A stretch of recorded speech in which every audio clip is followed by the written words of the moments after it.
Muito bom dia a todas, muito bom dia a todos. Devo dizer que estou me sentindo fazendo uma palestra na Lua, do jeito que isso começou.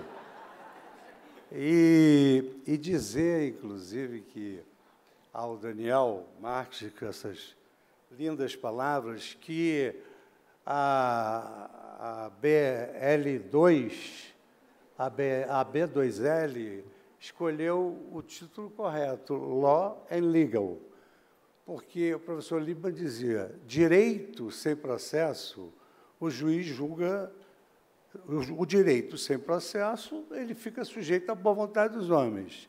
E o processo sem direito, o juiz julga no vácuo, não sabe o que vai julgar. Então, é importante Law and Legal, tal como foi o nome escolhido. E, paradoxalmente, já muito se critica ideias de justiça de Platão e se reafirma a ideia de justiça de Aristóteles, porque há um afresco no Vaticano em que Platão aponta para os céus e Aristóteles para a terra, numa significação de que os legisladores estão sempre no mundo das nuvens e os juízes estão com os pés na terra, aplicando aquilo que deve ser a realidade. Por isso que se afirma que o direito é aquilo que os juízes dizem que é. Então, na realidade, hoje quem tem razão é Platão, porque hoje nós vivemos não no mundo da Lua, mas uma justiça que transcende a essa terra. Eu nunca me esqueço que eu fui fazer uma palestra sobre inteligência artificial e aqui o André falou sobre medo. E eu nunca me esqueço que um grande advogado me perguntou, o que você vai fazer? Eu falei, eu estou indo fazer uma palestra sobre inteligência artificial. Ele disse assim, olha lá o que você vai fazer com a gente. Quer dizer, ou seja, como se a inteligência artificial fosse acabar com o trabalho dos advogados. Muito pelo contrário, sempre tem de ter uma mão que balance o berço, né? A tecnologia não vai surgir do nada. O algoritmo vai ser feito por alguém. Surgiu uma música dos Beatles, Dead Scar, feita com 500 acordes da música dos Beatles. Quem é autor? Não se sabe. A inteligência artificial juntou aquilo tudo e fez uma bela música. Claro que isso vai gerar um problema jurídico. Quem é que deve receber os direitos autorais? Se um carro que é chamado sem motorista e ocasiona um acidente, de quem é a responsabilidade civil? E assim por diante. Então, efetivamente, nós vivemos numa nova era, que é, eu diria, a era digital, a era da inteligência artificial, e todas essas tecnologias são muito importantes e não devem causar medo. Eu acho que o medo do medo é fobia, mas o medo de que uma coisa não dê certo talvez seja algo razoável. Mas a inteligência artificial, a tecnologia, a inovação tecnológica tem tudo para dar certo na área jurídica. A começar por uma afirmação de um velho professor e de um atual professor. O professor Eric Hobsbawm, um egípcio de 92 anos, escreveu uma belíssima obra, O Breve Século XX, a Era dos Extremos. Então, dizia ele, uma era em que nós tivemos 2 guerras mundiais, a queda do Muro de Berlim, sem novas inovações, e os homens deixaram não só de navegar pelos mares, para passar a navegar pela internet. Então, essa hoje é uma realidade. E o professor atual, moderno do tempo, o professor Richard Susskind, ele afirma que haverá uma substituição dos espaços físicos pelos espaços online. Ele, numa recente palestra da American Association Bar, ele assentou que, se nós pudéssemos começar hoje do zero, como é que nós começaríamos? Hoje, nós começaríamos, evidentemente, pela via digital, com desprezo do papel, daqueles volumes que se perdem, enfim. Então, essa é, efetivamente, uma nova era. Eu nunca me esqueço que eu muito me encantei na Faculdade de Direito, no primeiro período, logo quando não era período, era série. E aí, na Universidade do Estado da Guanabara, que o professor de introdução à ciência do direito, citando o professor Karl Engels, que, por seu turno, citava o professor Júlio Schirmer, que ele dizia o seguinte: somente o Sol, a Lua e as estrelas continuam brilhando tal qual a criação do universo. O direito está sempre em constante mutação, até porque é um instrumento da vida e um instrumento da esperança. Então, vejam onde nós chegamos. Chegamos numa era em que o direito se submete à novel tecnologia. Eu vou começar pelos aspectos mais simples do que a tecnologia foi capaz de realizar até então. Em primeiro lugar, a tecnologia de 2020 a 2022, ela gerou em cada ano uma economia de 6 bilhões de reais para o Poder Judiciário. 6 bilhões de reais. Por outro lado, em termos de despesas de servidores, houve uma, digamos assim, diminuição muito brusca, sem prejuízo de se aproveitar o resíduo dos profissionais, dos servidores, com a utilização das máquinas. Antigamente, o judiciário gastava R$ 551 por habitante no judiciário. Hoje, esse número caiu para R$ 480.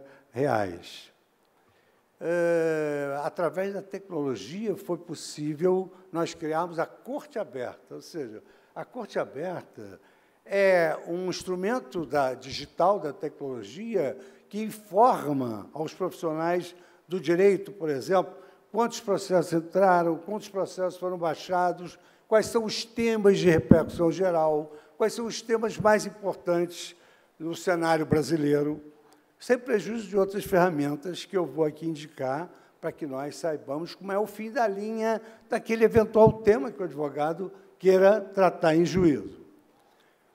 Esses são os aspectos assim, interdisciplinares. Mas, no fundo, a tecnologia está imbricada num conceito nuclear hoje da área jurídica, que é o conceito de eficiência.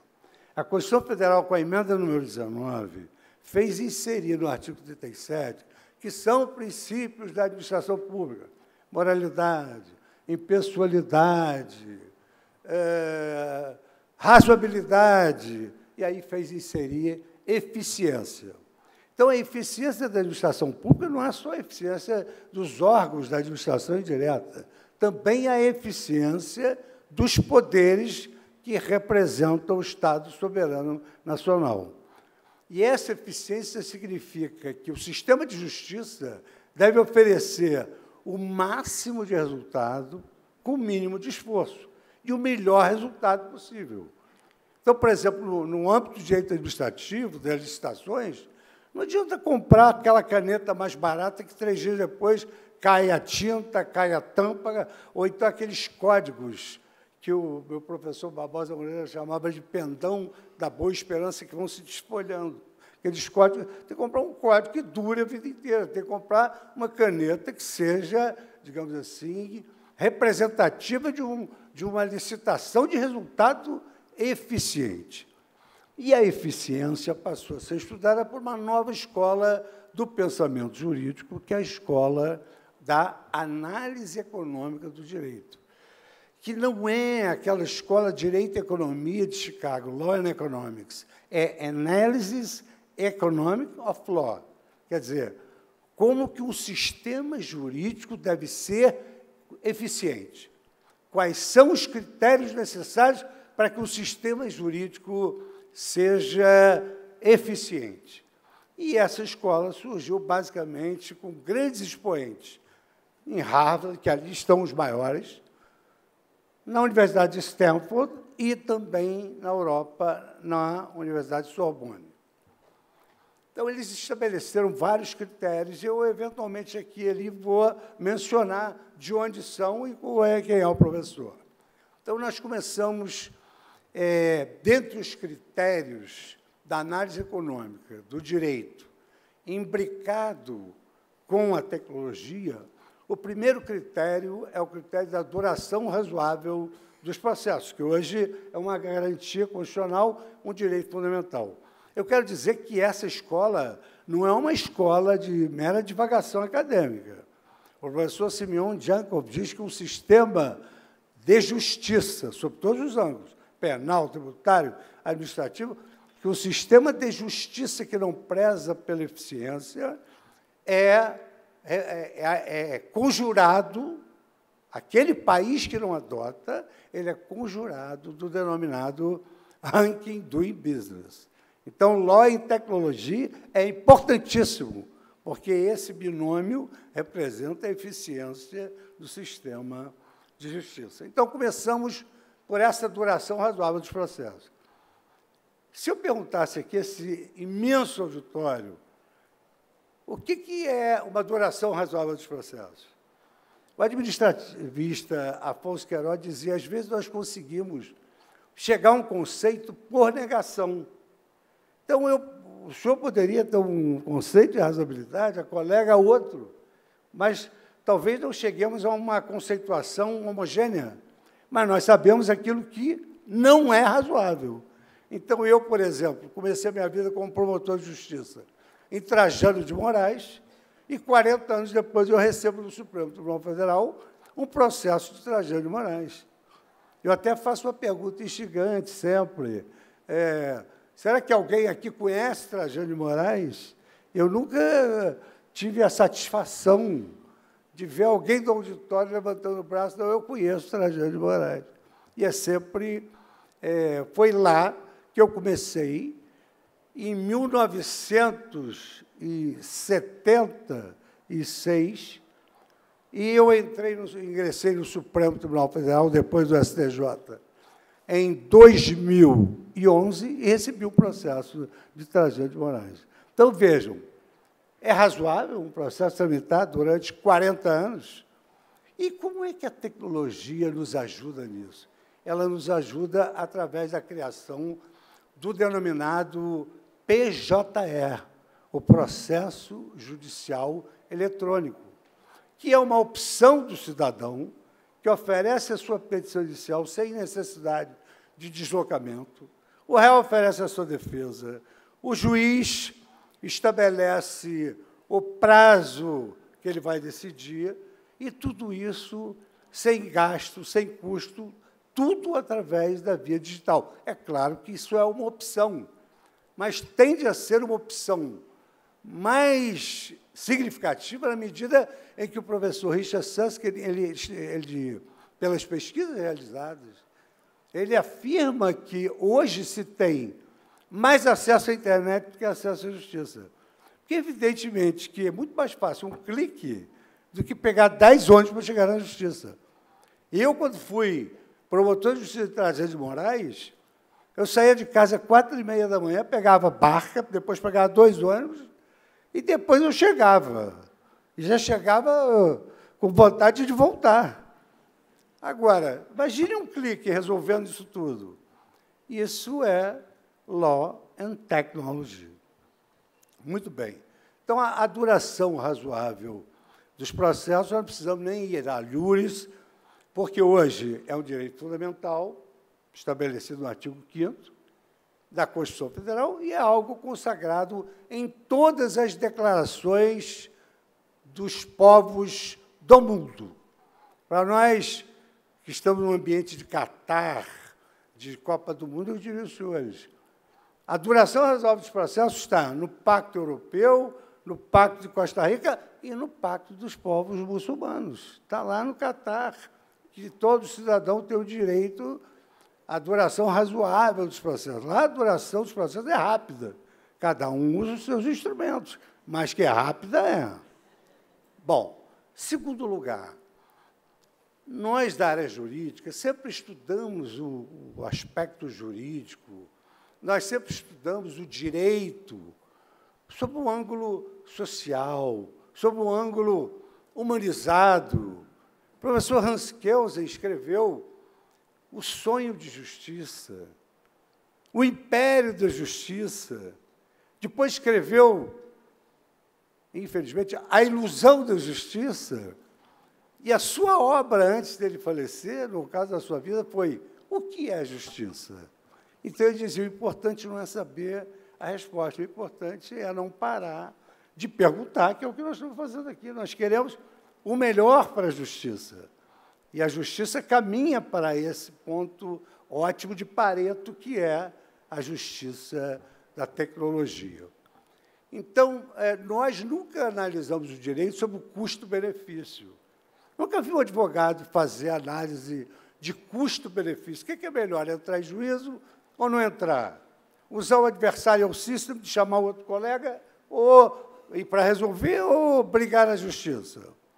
Não é melhor, quanto mais demorar, melhor? Mas, à luz desses novos instrumentos tecnológicos, o custo-benefício hoje é exatamente aquele que nos conduz à conclusão de que, muitas vezes, é melhor a abstenção judicial do que a intervenção judicial. O professor Steven Chavel, de Harvard, ele dá o seguinte exemplo: o autor pretende obter 100, mas ele, para obter 100, vai gastar 25. Então, já vai obter 75. E diz ele: mas se num ponto ótimo, ele pode obter 70, vai gastar 45. O réu que não quer pagar nada, se acenar a ele que dos 100 ele vai pagar 45, o mínimo que o autor aceita vai corresponder a isso que o réu quer pagar. E aí eles vão poder chegar a uma conciliação. Isso tudo pode ser feito através das comunicações digitais. Mas, mais importante do que isso, sobre a análise do custo-benefício, eu, presidindo o CNJ, o Conselho Nacional de Justiça, eu criei uma plataforma onde eu visualizei todas as obras públicas paradas. E aí eu observei que, nessas obras públicas, tinham algumas que são essenciais, como, por exemplo, o saneamento. O Supremo Tribunal Federal julgou constitucional um marco legal do saneamento. O que isso significa? Significa que, em anos, nós vamos ter toda a população com água potável e esgoto, onde há saneamento de uma doença. Nós não passaríamos por essa centena de milhares de pais, avós, filhos que faleceram durante a pandemia. Então, com essa plataforma, eu convoquei todos os agentes públicos responsáveis, CGU, AGU, TCU, MP, e todos os controladores. E aí chegamos à conclusão do seguinte: o Brasil tem dois instrumentos fabulosos: a dação em pagamento e a conversão da obrigação de pagar uma quantia em obrigação de fazer. Então, chegamos à conclusão do seguinte: vamos dividir digitalmente isso por blocos, vamos verificar quem é que está mais perto disso, vamos fazer o seguinte: o Brasil tem 1 trilhão de patrimônio, queriam até criar o Ministério do Patrimônio. O Brasil tem 1 trilhão de recebíveis, e o Brasil tem 1 trilhão de ações. Ora, ao invés de impor essas somas vultosas que saem pelo ralo da corrupção, nós poderíamos perfeitamente transformar aquilo que o Estado quer fazer e não tem dinheiro para pagar em dação e pagamento, dar os seus imóveis. E aquilo que o Estado impõe como multas bilionárias, que a gente não sabe para onde vai, ele transforma aquela obrigação de pagar em obrigação de fazer e impõe a essas empresas não essas multas, mas a obrigação de fazer a infraestrutura do nosso saneamento. Mas há ainda várias coisas. Ainda no plano digital, qual é a melhor solução dos litígios? É aquela solução que otimiza o relacionamento social. É aquela solução que não saem vencedores nem vencidos. E aí eu estou falando de meios alternativos de solução judicial. E para a Escola da Análise Econômica do Direito, para arregimentar os investidores, o sistema de justiça tem de ter meios alternativos de solução judicial. Mas não é qualquer meio alternativo de solução judicial. O que a escola preconiza são as ODRs, as Online Dispute Resolution, E nós criamos uma plataforma no CNJ nesse sentido.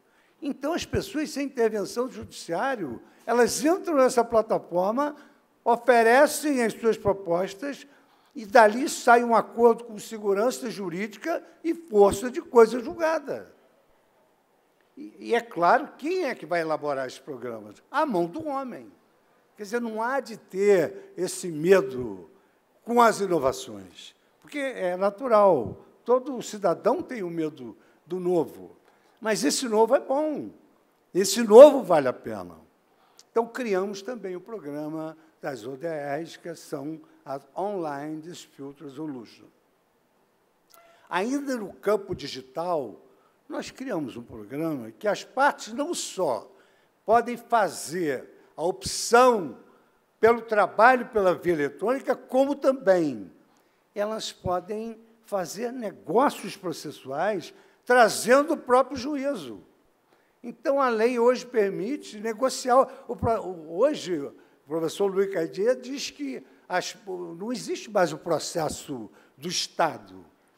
Os players, os autores, os réus, são os sujeitos ativos do case management.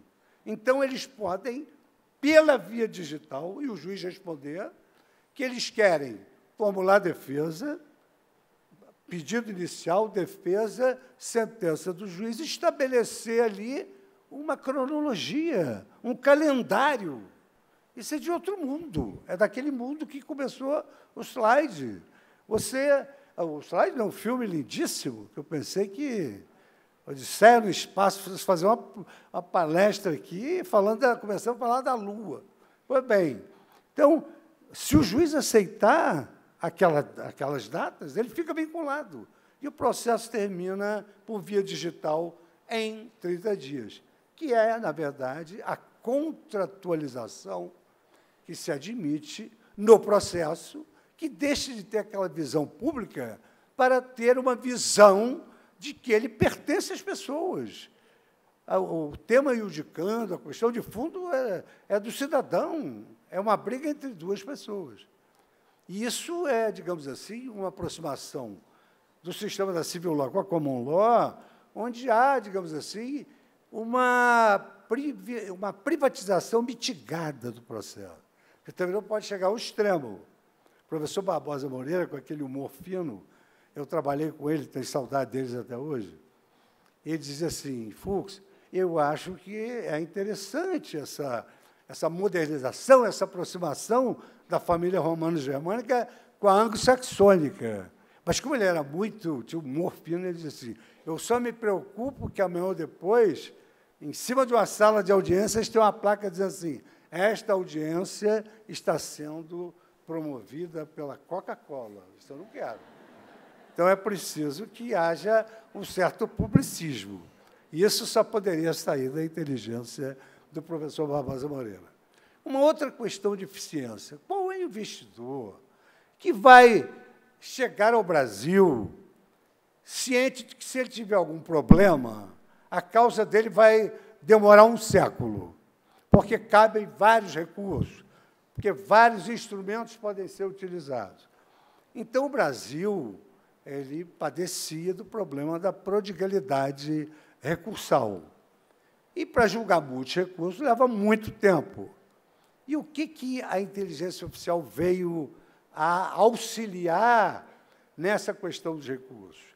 A inteligência artificial, através de um programa chamado Victor, ela, em 5 segundos, pela base de dados, ela analisa o que 100 servidores analisariam num dia com relação à admissibilidade de recursos. E não só a admissibilidade. Quer dizer, a inteligência artificial vai expulsando o que não cabe. Mas, além disso, nesse projeto Victor, nós também temos um segmento que é a questão relativa às repercussões gerais, aos temas já decididos. Então, a inteligência artificial ela identifica se aquele processo já tem um tema definido, a repercussão geral, aplica e libera aquele processo. E, para nós não ficarmos com a fama de machista, só de ter o projeto Victor, nós criamos o Projeto Rafa. E que o Projeto Rafa é um projeto muito interessante, porque os senhores sabem que a Agenda 2030 da ONU ela tem os denominados Objetivos de Desenvolvimento Sustentável, as ODS. E o Projeto Rafa, ele cataloga os processos e prioriza os processos que correspondem aos Objetivos de Desenvolvimento Sustentável. Então, quando nós vamos julgar, já chega o processo à mesa dizendo: estamos julgando esse processo que correspondem aos seguintes objetivos de desenvolvimento sustentável da Agenda 2030, que é depois de amanhã, e que nós temos que priorizar. Então, é mais um instrumento da tecnologia a serviço da justiça. Mais um instrumento, eficiência e tecnologia. Os denominados núcleos 4.0. Núcleos de Justiça 4.0. O que significa isso?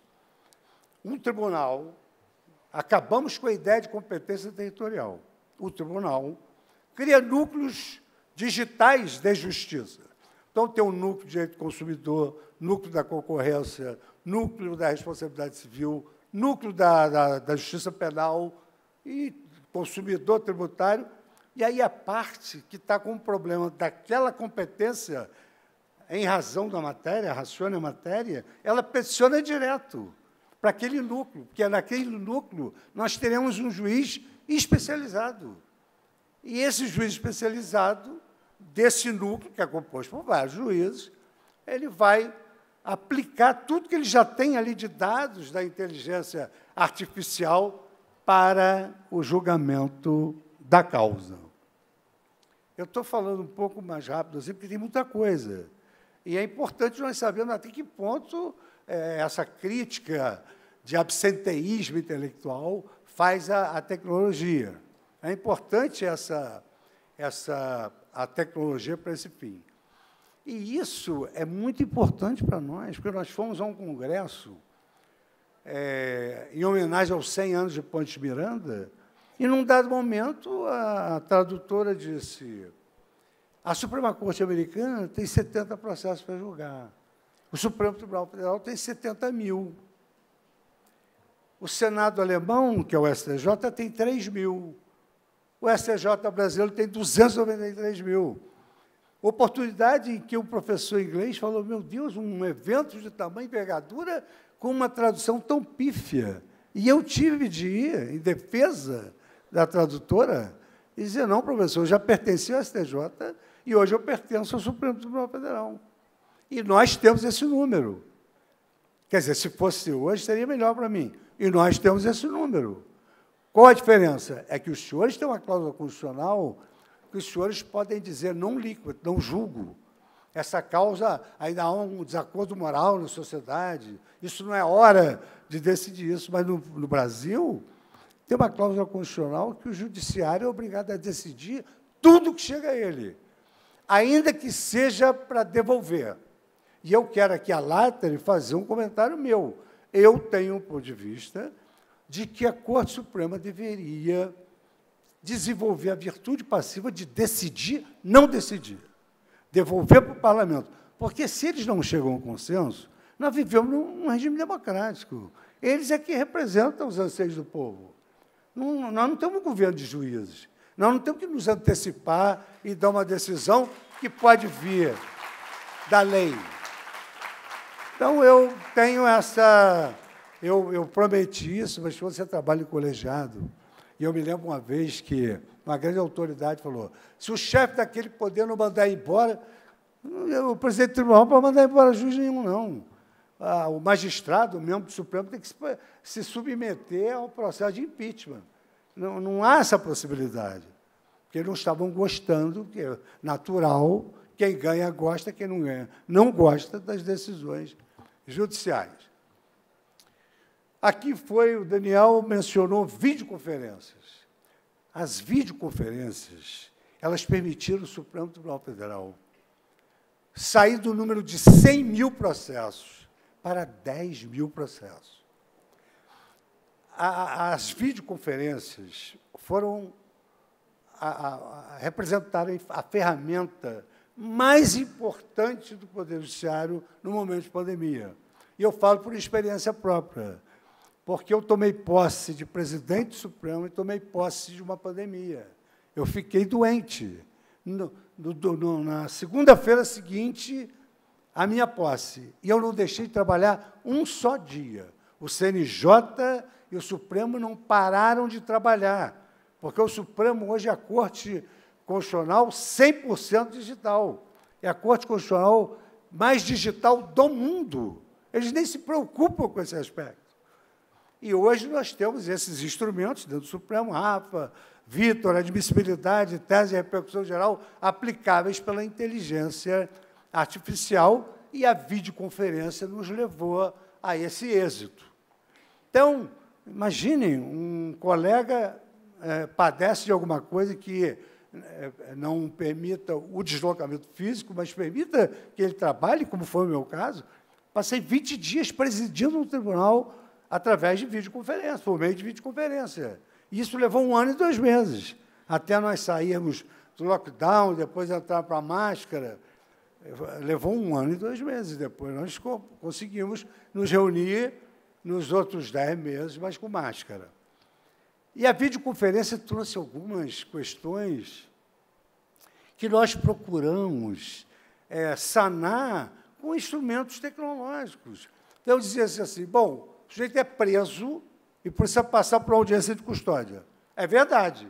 Isso é uma garantia do Pacto de São José da Costa Rica, e nós declaramos constitucional isso. Só que, na pandemia, você não podia juntar uma fila de presos para contaminar um ao outro e fazer uma audiência de custódia física. Então, fazíamos audiência de custódia por videoconferência. Aí os advogados disseram, não, mas eles podem ser coagidos, podem apanhar dentro da sala. E aí, através da tecnologia, nós criamos um meio de vistoriar a sala, permitir que o preso ingressasse com o seu advogado e o membro do Ministério Público, fizesse exame de corpo de delito antes e depois, e tudo garantido pela videoconferência, cumprindo o prazo. Porque, no fundo, e eu não critico, os eminentes advogados, eles estavam contra a videoconferência para depois alegar. Meu constituinte não passou pela videoconferência, pela audiência de custódia. Ele tem que ser solto. Entravam com habeas corpus assim. Isso é uma estratégia, dólar bônus do advogado, eu não critico. Estou vendo aqui o relógio, é o momento digital. As palestras também se submetem à nova tecnologia.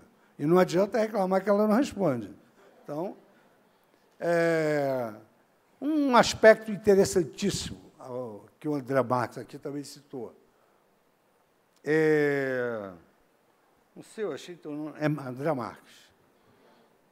Achei parecido o nome de artista, eu falei, será que é? Bom, ponto interessantíssimo que o André tocou. Balcão virtual. Vocês já imaginaram? Que instrumento magnífico é esse? Nós fizemos convênio com todos os órgãos públicos, os senhores podem imaginar. Os senhores já imaginaram, os senhores ansiosos por uma informação processual, por um problema no TCU, por um problema na PGE, por um problema numa vara judiciária, não dormem, não vão dormir, porque vão acordar de manhã, vão fazer um clique, vão entrar no balcão virtual e vai ter uma pessoa que vai lhe dizer bom dia, com um sorriso nos lábios, bom dia, o que o senhor precisa? Meu processo, como é que está? E aí o seu processo, vamos usando a linguagem dos estagiários, né? Que sempre, quando você perguntava ao estagiário, que eu também já fui estagiário, onde está meu processo? Está no contador. Ele não tinha ido. Está no contador. Mas aí o balcão virtual vai dizer, seu processo está no contador, seu processo ele vai ser apreciado pelo juiz, que vai dar uma sentença, o seu processo está sendo analisada a admissibilidade do seu recurso, o balcão virtual, sem deslocamento. Aí os senhores dizem, mas há pessoas que não têm capacidade de ter um acesso à via digital. São pessoas carentes. são pessoas que não têm computador. E o que o CNJ criou? O ponto de inclusão digital. E esse ponto de inclusão digital, ele pode estar num escritório social do fórum, pode estar num estabelecimento bancário. Quanto mais os estabelecimentos oferecerem pontos de inclusão digital, eles terão mais sucesso. Ninguém hoje vai à loja de rua, vai ao shopping. Tem estacionamento, tem atração para as crianças, tem o mall, não é verdade? Então, nós criamos o ponto de inclusão digital. O que significa isso? Você pode ir a um estabelecimento bancário, você pode ir a uma loja, pode ir no fórum ter um escritório social, e haverá ali um funcionário com expertise em direito digital. E você vai poder começar, inclusive, o seu processo pelo PJE. Ou você vai poder propor uma conciliação ali naquele lugar mais próximo da sua casa, porque ali haverá um ponto de inclusão digital ligado a todas as plataformas do CNJ. Então, esse ponto de inclusão digital, no meu modo de ver, é um ponto alto que representa a garantia da cláusula pétrea do acesso à justiça. Qualquer pessoa vai ter a oportunidade de acessar a justiça. Vocês já imaginaram? Trajano de Moraes, vou repetir de novo, não? Trajano de Moraes ficava muito longe. Vocês imaginam um lugar longe? Aí vocês põem mais longe ainda. Era Trajano. E dali, se você tivesse um ponto digital, uma inclusão digital, você poderia... Eu acumulava 3 comarcas. Então, imagina, Trajano de Moraes, Madalena, Conceição do Macabu, Cantagalo. Vocês não sabem que vocês não são do Rio. Mas aqui também há várias comarcas. E isso tudo poder-se-ia administrar através do ponto de inclusão digital. Tenho 13 minutos, então vou ver o que mais que eu poderia... a última é a cereja do bolo. Nós temos hoje plenário virtual. Então, temos o processo para julgar. Como tem um acervo muito antigo, nós temos temas que já estão completamente pacificados, fora completamente de interesse da comunidade jurídica. Então, nós temos o plenário virtual. Todos os tribunais têm. Aí você pega aquele processo que é para julgar, e o relator põe assim, trata-se de um tema que já foi decidido por essa corte, no sentido de que o Estado responde pelos erros do tabelião com direito de regresso. Exemplo.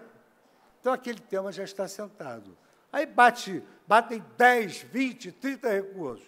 E, então, eles vão para o plenário virtual com o voto do relator. Tem um quadradinho, acompanha o relator, tem outro quadradinho, divergência, aí se apresenta o voto. Divergência, e tem um outro quadradinho, pedido de vista. Então, você pede a vista, e até por uma questão estratégica hoje, havendo pedido de vista, pode haver a continuação dos votos, e a pessoa depois apresenta a vista para não se alegar que pediu a vista para paralisar o processo. E ainda, dentro dessas inovações, que aliás, sem modéstia alguma, nós recebemos o prêmio da Expo Jude, das melhores inovações. Temos esse menu aqui, esse catálogo de inovações. E nós temos uma plataforma nacional, porque surgiu esse problema, e um país que não cuida do meio ambiente é um país que também não ingressa no ranking Doing Business, está afastado de tudo. Nós temos uma plataforma do meio ambiente. Essa plataforma imensa, com acesso a todos os juízes, a todos os tribunais, ela indica onde há violações ao meio ambiente e onde há ações civis públicas contra o meio ambiente. E aí o Poder Judiciário pode reforçar o Judiciário com juízes, que não são muitos, que têm expertise em relação ao meio ambiente, reforçar o Judiciário para que, naquela localidade, nós tenhamos mais musculatura para responder a essas demandas. E, por fim, a palavra de ordem hoje, ao lado da eficiência, chama-se segurança jurídica. Ninguém vive sem segurança jurídica. Ninguém vive sem previsibilidade, nem em casa. Você precisa saber o que você pode fazer, o que você não pode fazer, quanto você pode gastar, quanto você não pode gastar. Então, o homem não vive sem previsibilidade. E a segurança jurídica é exatamente essa previsibilidade. Onde que essa previsibilidade se manifesta de maneira mais significativa? Ela se manifesta através dos precedentes dos tribunais, principalmente os precedentes dos tribunais superiores. Então, hoje, o Brasil adota, como já afirmara no primeiro quartel do século passado o professor Chiovenda, uma fusão das famílias da civil law e da common law. Então, hoje, a jurisprudência, o precedente, hoje, é, para nós, uma fonte formal de direito tão importante que o juiz pode julgar um pedido liminarmente improcedente, com base na jurisprudência, e não cabe recurso. E o processo morre no nascedouro. Então, é preciso que os juízes saibam qual o teor da jurisprudência. Então, nós criamos a denominada plataforma digital de precedentes. Então, ali estão reunidos todos os precedentes sobre as matérias. Por exemplo, hoje se discute se uma farmácia, como loja de conveniência de posto de gasolina, pode vender remédios. Pode vender coisas anódinas para bebedeira, enfim, remédio. Então, isso hoje se encontra subjúdice. Mas se encontra subjúdice no Brasil inteiro. São milhares, centenas de milhares de ações. Na hora que, no lugar, for permitido, e isso passar por todas as instâncias, essa plataforma de precedentes vai dizer, no Rio se pensa assim, São Paulo assado, mas, com uma matéria infra, o STJ julga dessa forma. E, com uma matéria constitucional, o Supremo decide dessa forma, como o Verbo e Grácia decidiu recentemente que, num prazo razoável, os supermercados têm de substituir sacolas plásticas por sacolas biodegradáveis, pode cobrar, que é uma externalidade positiva, quer dizer, se obrigando a comprar, a pessoa vai levar de casa e não vai causar danos ao meio ambiente, porque os peixes confundem partículas de saco plástico com alimento, morrem, e encontraram uma baleia morta com 40 quilos de saco plástico no estômago. Então, o meio ambiente é defender a flora e a fauna. Pois bem, então nós temos que ter uma jurisprudência estável, como é nos Estados Unidos, na Inglaterra, que eles chamam de stare decisis, ou stare decisis. Ou seja, a jurisprudência tem de ser pacífica. Se todo mundo é igual perante a lei, todos têm que ser igual perante a jurisprudência. Todos têm que ser iguais perante a jurisprudência. Porque nós sabemos, nós da área jurídica, que, às vezes, a parte formula um pedido, ela vê o seu pedido negado e o outro, amigo de prédio, vizinho, tem o direito consagrado. E aí ela não sabe que tem o princípio do juiz natural, que não pode escolher juiz. Ela fala assim, quem é o seu juiz? Eu quero ir no seu juiz. Mas não pode ir no seu juiz, porque aquilo é distribuído. Então, a jurisprudência tem de ser coerente, íntegra e estável, stare decisis. E isso é tão importante que a revista Forbes, ela informa que as 500 maiores corporações do mundo, André, estão na cidade de Delaware. Por quê? Porque lá a jurisprudência empresarial é estável, ela é pacífica. Então, as empresas se localizam lá porque elas já sabem o que é que elas podem fazer, o que é que elas não podem fazer. Sabem qual é o nível de litigiosidade entre as empresas lá? 2%. Sabe quanto que é no Brasil? 96%. E isso vai mudar com essa plataforma que tem a jurisprudência de todos os tribunais estaduais, federais, militar, trabalhista, etc.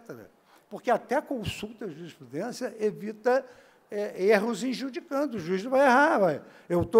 Por que você vai dar uma decisão sua que já sabe que, no fim da linha, a decisão será essa. Porque você vai postergar o direito do cidadão que tem razão até as calendas. Inclusive, a lei pune quem não respeita a jurisprudência dos tribunais superiores. E eu sou juiz de carreira. Posso dizer aos senhores que seguir a jurisprudência dos tribunais é uma forma de atender o binômio segurança jurídica e isonomia e não retira independência nenhuma. Porque a nossa independência de juiz, e eu sou juiz de carreira, posso dizer, é uma independência pró populo. Não é uma independência para tu pegar no telefone. Eu dei uma decisão hoje exótica. Não é lugar de juiz. A pessoa exótica não pode escolher a magistratura. Tem que escolher artes plásticas, pintura. Ali é lugar de pessoas que pensam como todo mundo pensa. E aí busca exatamente na plataforma de precedente. Então, a inovação tecnológica, patrocinada agora nesse evento magnífico pela AB2L. Eu sempre leio que eu tenho um sobrinho que tem uma corretora, e eu gosto muito da análise econômica, da economia, e eu, quando vou falar, eu falo os números estanques e ele quer que fale a milhar. Então, por exemplo, a corretora dele chama 2020, aí eu falo 2020. Eu falo, não, tio, não é 2020. Então, a B2L, ela está promovendo um evento que nos permite tratar desses temas de maneira leve, com inteligibilidade. Inventar precisa de segurança jurídica. E a invenção é aquilo que cria as inovações disruptivas e que depende da criatividade do homem, que a Constituição garante, liberdade de pensamento, a liberdade artística, que é isso que nós estamos vivendo. Então, com 3 minutos e 15, respeitado o cronômetro, para agradecer a tolerância com que me ouviram, nós não precisamos ir para fora para buscar nada. Podemos ficar no Brasil. Eu trouxe aqui um texto, um trecho rápido, sobre essa que é pertinente à invenção e à tecnologia, sem medo, exatamente de um grande brasileiro, que foi o Alberto Santos Dumont, o pai da aviação. Então, ele dizia o seguinte: inventar é imaginar o que ninguém pensou, é acreditar no que ninguém jurou, é arriscar o que ninguém ousou, é realizar o que ninguém tentou. Inventar é simplesmente transcender. Muito obrigado pela atenção que me ouviu. Bom dia. Muito obrigado. Ministro, muito obrigado pela sua presença. A sua fala nos trouxe vários insights, várias informações muito importantes. É muito bom ver, uma pessoa, na sua importância, no seu cargo, à frente, no STF, em que tem esse amor, esse carinho pela inovação, pela tecnologia. A primeira reflexão que eu tiro da sua fala é a seguinte: a gente vive uma primeira era da digitalização dentro do direito, uma primeira era da disrupção, que é copiar o mundo analógico para o mundo digital. E agora, penso que é necessário uma nova era da digitalização, uma nova era da disrupção, que é repensar o direito através de uma lógica tecnológica. Uma outra coisa que você falou também me chamou muita atenção, citando Richard Susskind. A gente acabou de voltar da Inglaterra, nos encontramos com o Richard Susskind, nos encontramos também com a Christina Blacklaw, que era ex-presidente da Law Society, e eles falaram o seguinte: se você quer inovar, são necessários 3 elementos: a tecnologia, a gestão, o novo modelo de gestão e a cultura. E ele falou que o maior desafio, tanto do Richard Susskind quanto da Isabel Parker, é o desafio da cultura, de entender que vivemos um novo momento, temos que nos adaptar a esse novo momento. Então, novamente, pessoal, peço uma salva de palmas para o ministro. Muito obrigado pela sua presença. E passo a palavra para a Adriana.